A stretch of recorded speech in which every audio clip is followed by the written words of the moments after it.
Michael Ward's stuff on Planet Narnia, I think, is spot on. And so I think Lewis's ability to kind of capture the ambiance, atmosphere, environment, qualities of the medieval planets he was really successful at that. And so I think those, maybe today we'd say he caught the vibe of the planet and was able to communicate that in certain ways that I think really resonate. So that's why people feel like, yeah, there is a coherence to these stories. There's a set, and yet you're like, yeah, but there's a different feel to Lion, the Witch, and the Wardrobe versus Horse and His Boy. Like there's something different. What is that? And I think that variety actually draws people in. The idea is that each of the Narnia books corresponds with one of the planets. Yeah, so the medieval heavens had certain qualities associated with each of the planets. The medieval worldview sort of was like Jupiter is like this, and it had certain qualities associated with Mars is different. Often it's tied into, in some ways, the it's sort of the medieval Renaissance view of those deities. So Jupiter versus Mars versus Venus.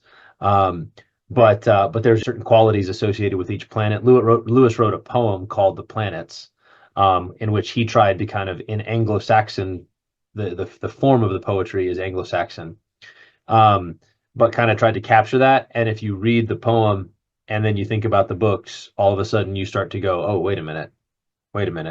And so Ward basically spends, he's written now 2 books on it where he argues and tries to show the correspondences both from that, and he draws on Space Trilogy as well, because you see some of the same kind of atmospheric quality stuff, and that this is actually this is one of the main things Lewis is doing, is trying to recover these qualities through these stories.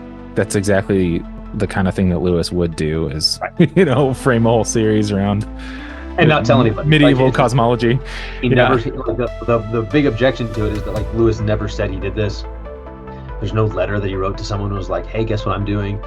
There's none of that. It's just an entire, and Ward actually makes the case. He's like, yeah, that actually is the sort of thing he would do, is do this thing that would be really important to him, and then never tell anybody.